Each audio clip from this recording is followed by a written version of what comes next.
Hey, welcome Patreons and YouTube members too. Paid YouTube members will also be getting this special update video.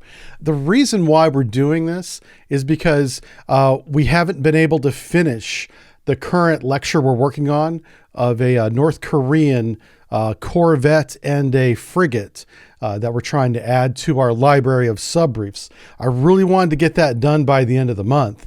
And we're just behind on it because it's hard to find information on it. So Typhoon, our writer, is still working on that. As soon as he's done, I'm going to get the draft and edit it, and we'll get it up as soon as possible, probably in September. But at this point, I don't want to make any more promises or deadlines until I have a better grasp as to when this next lecture will be done. So I did want to give you guys some really important private content. And so I thought I'd update you on what I know and what I've been told about two operations that are going on right now. The North and South Atlantic Oceans are very active. And this is very uncharacteristic of the United States Navy going back over almost 30 years now. Everything has been centered on the South China Sea, the Western Pacific, and then of course places like the Persian Gulf and then around that area, of course, flare up time to time. The Atlantic generally is very quiet because we've established good relations with most countries. We have a strong NATO relation, of course, bridging that ocean. And because of that relationship, that's triggered one of our operations, and which we'll get to at the second half of this video. The first half is going to be on what's going on with Venezuela. So Venezuela has been a rampant producer of illicit drugs that fled into the United States, mostly cocaine, but other drugs as well. And honestly, there's a big demand for it in the U.S., and that's why they supply that market and make a lot of money off of it. It's estimated that close to 20%, and I don't know how the economists come up with this, but about 20% of the nation's income is based on illegal drug activity, illegal in America's eyes, of course, not Venezuela's eyes. And then Venezuela will wash that money and make it GDP. The irony of this to me is Venezuela has an enormous amount of crude oil underneath its land and offshore as well. And the Americans for years, going back to the 80s, the Cold War era, we had been helping them drill it with companies like British Petroleum and Chevron, maybe even Exxon, who knows. But I know Chevron right now is working with Venezuela trying to get some of that oil out, and they don't need the illicit drug money. They could simply be wealthy, filthy rich on oil alone. Look at small countries like Kuwait and Qatar, who are oil-based economies, and how wealthy they are. Venezuela could be the Kuwait of South America. It could be the wealthiest country in South America, and also an ally of the United States if they chose to. You know, the whole reason why we're even in this position we're on today that you see on your screen is because of that illicit drug activity and an alleged corrupt election back in, I think, 2020 or something. That's when the charges came out, or the accusations came out. I'm not sure if that was the same year as the actual election. The point is, the United States thinks that the current leader was not elected legally. That's part of the argument. And then the second half is, we got to stop all these illicit drugs coming through Central America into the United States and over the seas. They, by boat and by airplane, fly drugs to the Caribbean islands, everything from the Bahamas to Dominican Republic, Haiti, which is an absolute almost failed state at this point, are hubs for these cartels to muscle their way in as a stopover point to transit these drugs towards the United States. So the president, working with the Department of Defense, Secretary of Defense, and everybody else in the chain of command up there at the Pentagon, has put together an operation that to this day, as of August 29th, I don't know the name of. They haven't gone public with a name. They just said that they're pushing an amphibious ready group of the Marine Expeditionary Unit 22, which is a legendary one. They're good for going overseas and breaking things. They're very experienced at that. They're the SEAL Team 6 of the Marine Corps, in my opinion. Yeah, just to give you an idea, these hombres are pretty badass, is my point. As are all Marines, but these guys, yeah.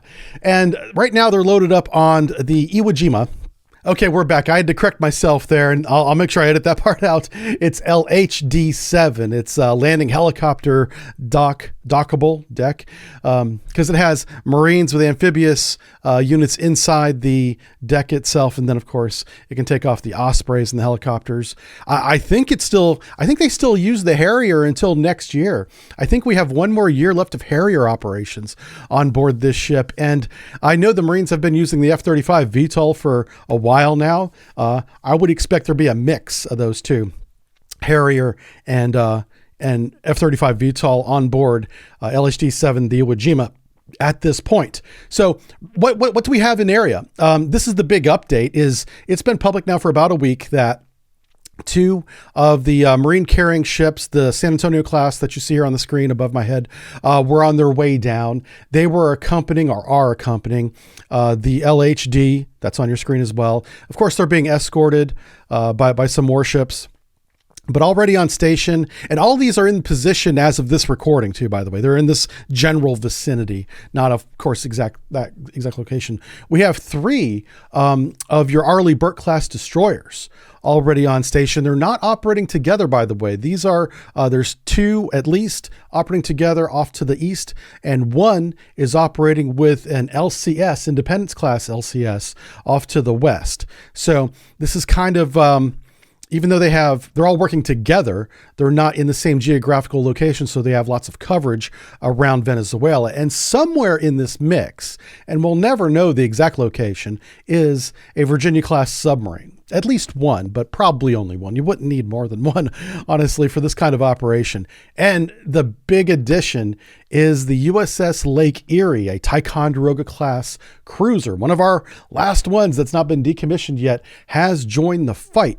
Now, as of the last update, she is preparing to transit the Panama Canal. So that's probably happening as I'm recording this. So I expect her, by the time you see this, to be on the northern side of the Panama Canal in the Caribbean Sea, joining the fight. And she brings obviously a lot of firepower, a lot of VLS, a lot of weapons.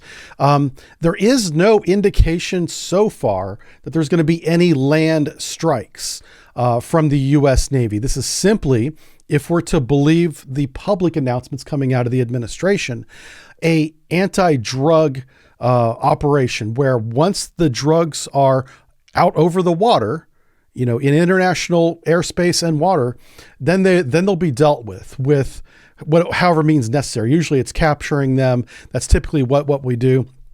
And that's what we're going to be looking for. So over the next week, maybe month, this operation could go on for a very long time, where we're able to stay in this forward deploy posture really indefinitely if we rotate out the assets.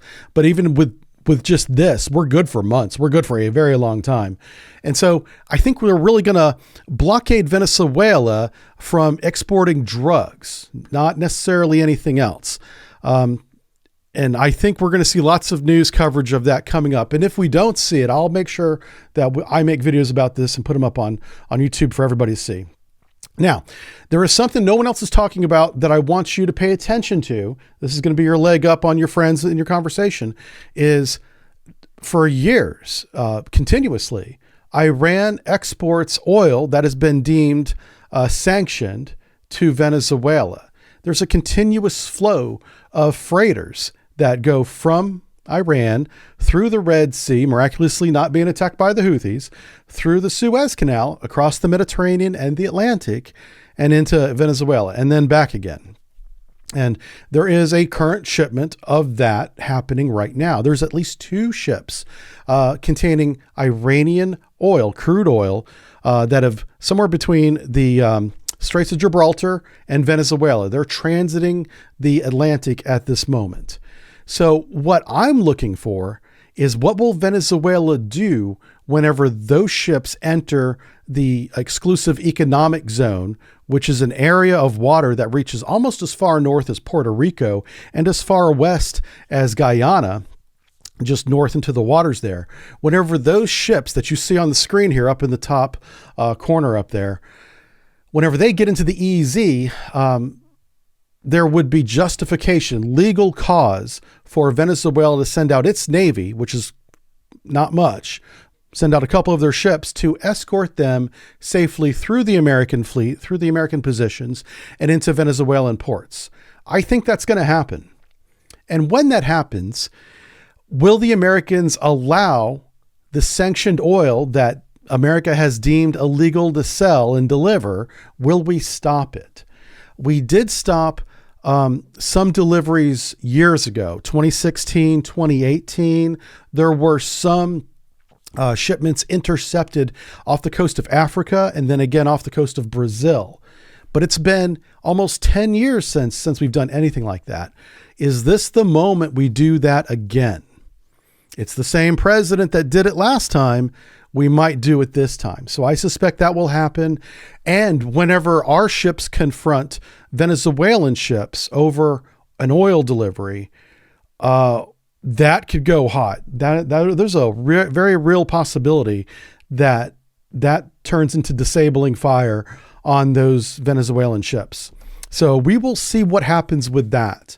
I kind of almost expect that to happen, but a lot of times nothing happens. Americans could just let the delivery come through and there's no problem. There's simply a drug enforcement operation, nothing to do with sanctioned oil. That's the other likely episode, one of those two things.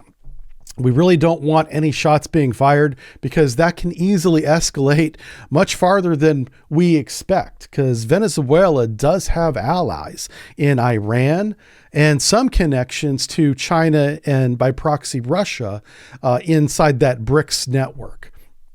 But Iran is probably their closest ally because they rely on them for oil delivery, which again is very ironic because Venezuela has huge oil reserves and the Americans are helping them pump it out of the ground, obviously for our own benefit. Yeah, Chevron's benefit. Chevron's the company that's doing it right now. Of course, they're making buku bucks doing it. But ironically, they also have to import oil because they can't refine enough to meet the needs of their own population. It's kind of very ironic to me.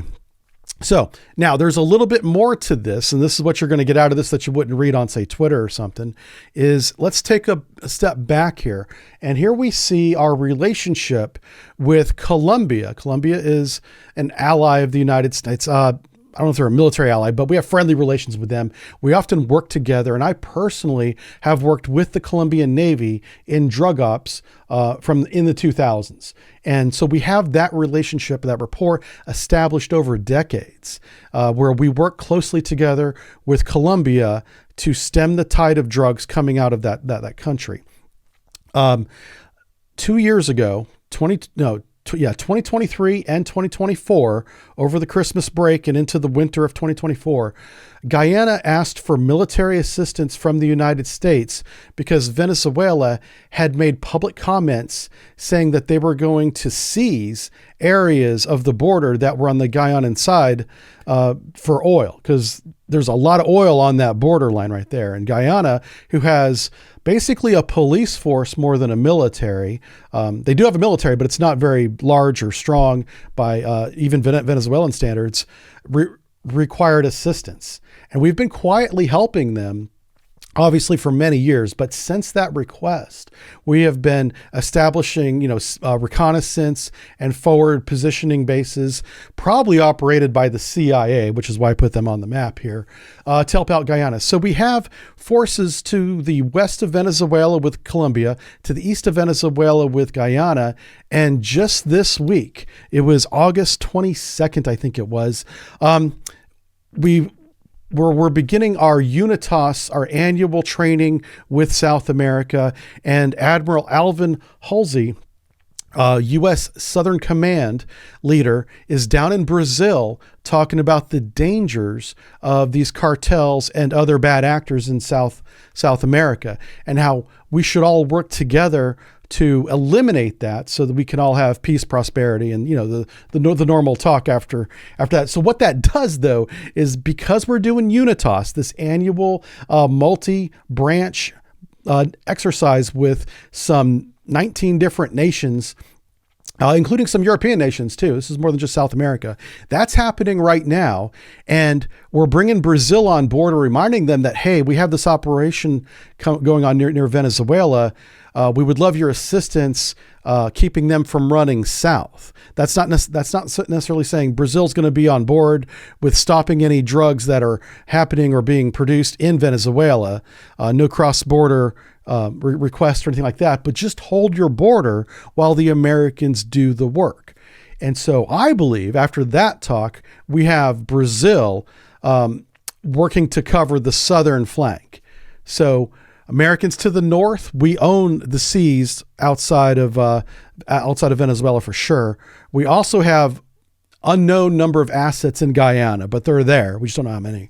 Colombia has been on board with us for years for operations like this. And I believe Brazil just came on board. Us and Brazil have had some shaky ties recently for sure. People I'm sure will bring that up. But this is different. This is something that everybody agrees takes money away from the government, which brings them on board, and of course the people. Drugs are illegal drugs are a problem for all these countries except Venezuela, who actually integrates that into their national gross domestic product, GDP. A big portion of that is sales primarily to the United States. So I believe that we have a really good, I'll call it a coalition here, even though that word's really overused. And I'm excited to see what happens. I really hope no shots are fired, but I hope we stop a lot of the drugs. I hope this is essentially a blockade of drugs on Venezuela, and that will greatly reduce the income that Venezuela generates from their illicit sales. I would like to know what you think. Remember you guys are the the Patreons. You guys are the YouTube members. You guys pay for this, so I'll read your comments and we'll have a discussion about it for sure. And then the second one, this is the big one. I kind of didn't see this coming because with our presidents talking to Russian's president, and I thought we were trying to calm things down a little bit, at least between our countries. Obviously, Ukraine and Russia, that war, if anything, it's escalated. That's out of control at this point, I think. And I think America was trying to maybe normalize our relations again with Russia, because this war in Ukraine has gone on for so long. There's lots of reasons to want to have good relations with other nuclear powers. We may not like what they do. I know I don't, but also let's not instigate unnecessary conflict with them, I think is the approach this new administration is taking. We'll see if it works out. It may backfire. Who knows? But because of that attempt, that fig leaf, if you will, that we were offering Russia whenever our presidents and their president met in Alaska, I didn't expect this to happen. So the Gerald R. Ford, our newest aircraft carrier, by the way, thing's huge and very powerful, is operating in the North Sea and the Norwegian Sea. It's right there in that area. You can see it right there. This is not part of any kind of operation or a naval exercise. This is just a military deployment. Now, during military deployments that last 7, 8, 9 months, you'll have to do multiple naval exercises. So you may hear about some naval exercises going on, but my point is the purpose of this voyage is a military patrol to strengthen the ties of NATO. That is the purpose of why they're there right now. And with them, of course, are all the escorts, and submarines are part of those escorts. Outside of the carrier fleet is a Royal Navy fleet with an ASW frigate, I believe it is. They may call it a destroyer. I don't want to insult them. Out there operating. And we also have multiple submarines ourselves operating in this vicinity. These locations are by no means exact on your map. I'm giving you a flair for where they can be operating. Norway unexpectedly launched a large number of their P-8 Poseidons, as did the Royal Air Force out of the UK, scouring the area off the coast of Norway and into the Norwegian Sea. That immediately lit up a lot of the Twitter channels I follow, and we began to speculate as to what might be going on. And it appears as if we did find somebody, Norway, the UK, or the Americans, one of us found a Russian submarine that we already knew was deployed. That Russian submarine being deployed out of Severminsk is not a surprise. The surprise is that it was very close to our aircraft carrier group when we found him. So of course they're banging away, dropping sonar buoys on it. We're getting great intel on the sub. The point is the sub found us before we found it. And if you don't think the Gerald R. Ford can be sunk by multiple torpedo hits, I have a Titanic to sell you. Just because it's big doesn't mean it can't be sunk. It'll just take more weapons to sink it. And so that clearly is a win, in my opinion, for whichever submarine this is. We know it's one of three. Since the submarine has been discovered, either the Severnitsk, the Kazan, or the Archangel, it's one of those three. All three of those are deployed right now, likely in the Norwegian Sea already. That submarine, in my opinion, got a win. Right now, we are looking for the other two. So we're tracking one, probably intermittent. These things are so quiet, I can't sit here in good confidence and say, yeah, once we got him, we maintain track. It's very easy if the submarine captain knows what he's doing and the whole crew know what they're doing, they can evade detection once they're caught. It's possible to get away and then go looking for him again. So that cat and mouse game is going on as I'm making this recording. We're also looking for the other two.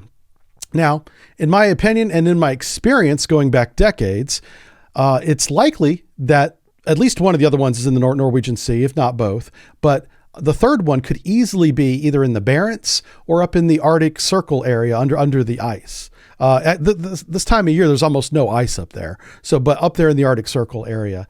And so that's why we have assets, including Norwegian ASW ship assets that you see at the top of the screen there, looking in those areas. So we got a Virginia class, we got multiple P8 Poseidons coming out of Norway. Those guys, by the way, are very good. I worked with them in the 90s mostly, and obviously different people now, but same squadron. And they're very well trained and motivated and very good at finding subs. They helped us get to where we needed to position our submarine so that we could do our job. So I always have a lot of respect for the Norwegian Navy and aviation in general, but specifically that maritime patrol air that's stationed out of the northern Norway. Their name eludes me at the moment, but those guys are badass. They're really good.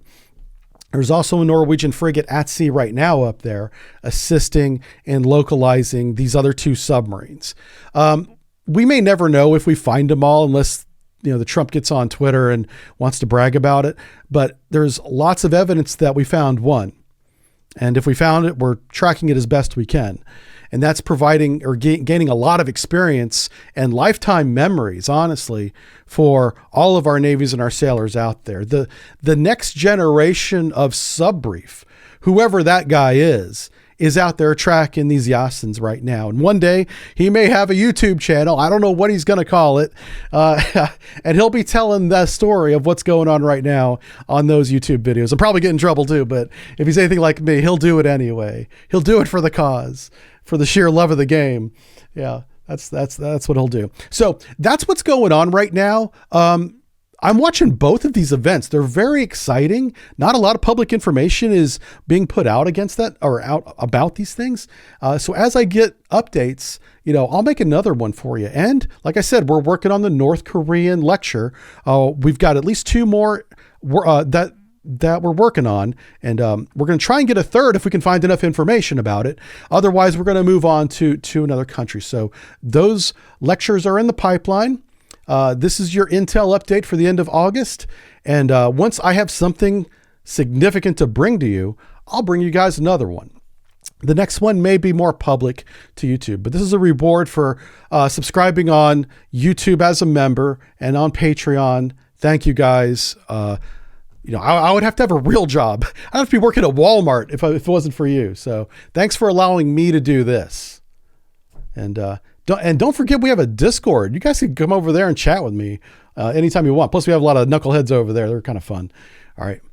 See you guys. Thanks for watching. Bye. Bye.